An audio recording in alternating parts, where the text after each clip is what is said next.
right, Justin Thomas, thanks for stopping by.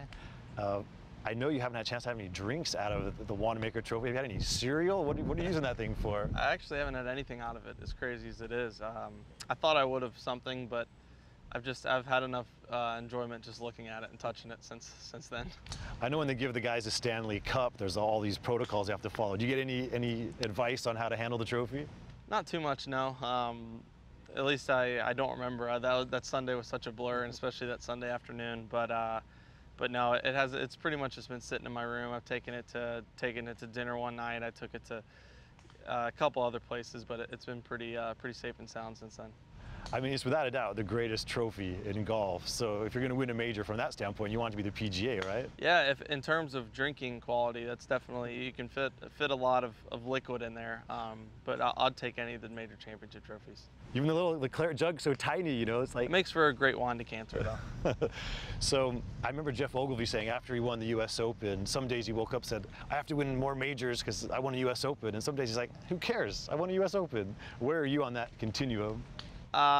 Really neither. I'm not, I never planned on just winning one or stopping at one. I mean, I hope to win many more than that, but at the same time, I'm just focused on the next event I'm playing. I'm focused on what I'm doing. When I'm not playing golf, I'm not focused on anything having to do with golf, so it's pretty much just wherever I'm at. But as of now, we have a long time until a major comes, so I'm just focused on the tournaments I have next.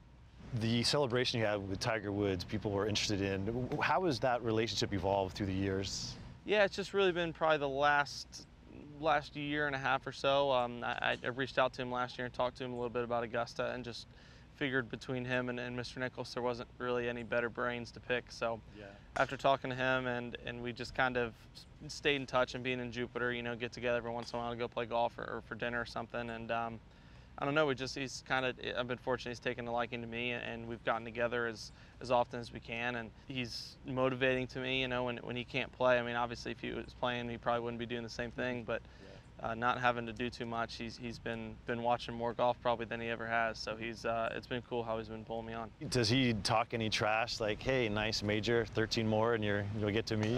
Not too much. I mean, I think he understands what the first one means and what any of them mean, but if I start talking trash at him, he has a pretty good go-to.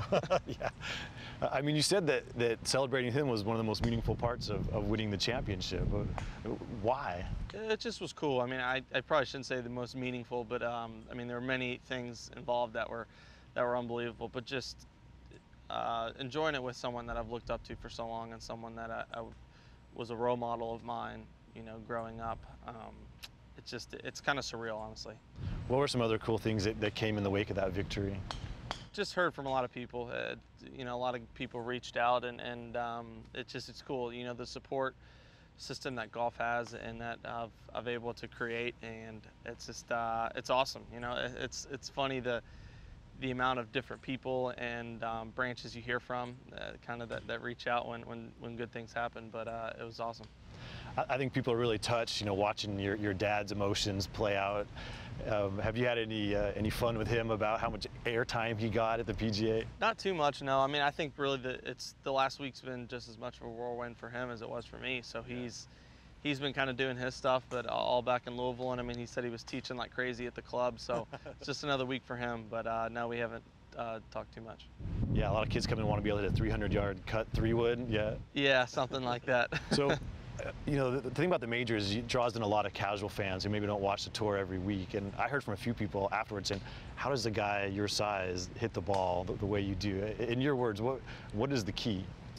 You know, a lot go into it. It's definitely obviously the form in general with golf, you know, being able to use the ground well and hitting it solid and making sure that you're kind of optimizing your launch, your carry, everything like that. And then it goes to the manufacturers, the clubs, Titleist, am I getting built the right stuff? But I mean, a lot of it is what I'm doing off the course and away from the course, you know, with the training and the therapy before and after, say like Massage Envy and the total body stretch, and making sure that I'm able to have my body and my joints moving properly, and when I'm home to be focusing on the proper parts of my body and getting stronger where I need to. I mean, you were going hard last fall. Obviously, you had an incredible week in Hawaii way back in January. How much do you have left in the tank at this point? I feel great, and it's because of stuff like that. You know, it's because of the work I put in, in the gym on the off weeks. It's because of the time, you know, with Massage Envy. It's with the trainers, with the physio, and that is why I do it, is because when I get to the end of the season, I'm feeling just as good as I did in the beginning of the season. In terms of being a little tired and mentally fatigued sometimes from stuff like the PGA or winning, you know, the first couple of days after, that's going to happen. But that you know, that's stuff that you can't control. I mean, you said on the Thursday after the PGA, you went to hit some golf balls, and after 15 minutes, you kind of lost interest. That must be a rare feeling for you, not to want to hit a golf ball. You know, it's not as much as it was. I used to not be able to go a day or two without practicing, but now I have no problem. If you told me to not touch a club for a week, I'd be fine with it. And you know, we play a lot of golf, and I love it, and I love every second of it, but it's also nice to get away. When the season does end, I mean, have you already planned some big getaway to celebrate an incredible year? I mean, I can't wait to go to Tuscaloosa. I can't wait to go to Alabama for a football game and take the trophy, see Coach, and take it to some of my favorite restaurants, favorite bars, and, you know, people that I've developed a great relationship with. Go see Coach Saban, see the football team, and then take it home to Louisville, you know, go to my high school, my golf course, the places I go to in Louisville. I mean, there's a lot of stuff I want to enjoy with it, so I'm looking forward to it. Awesome. Justin, thanks for stopping by. Absolutely. Always a pleasure. Congratulations. Yeah, thank you. Bye.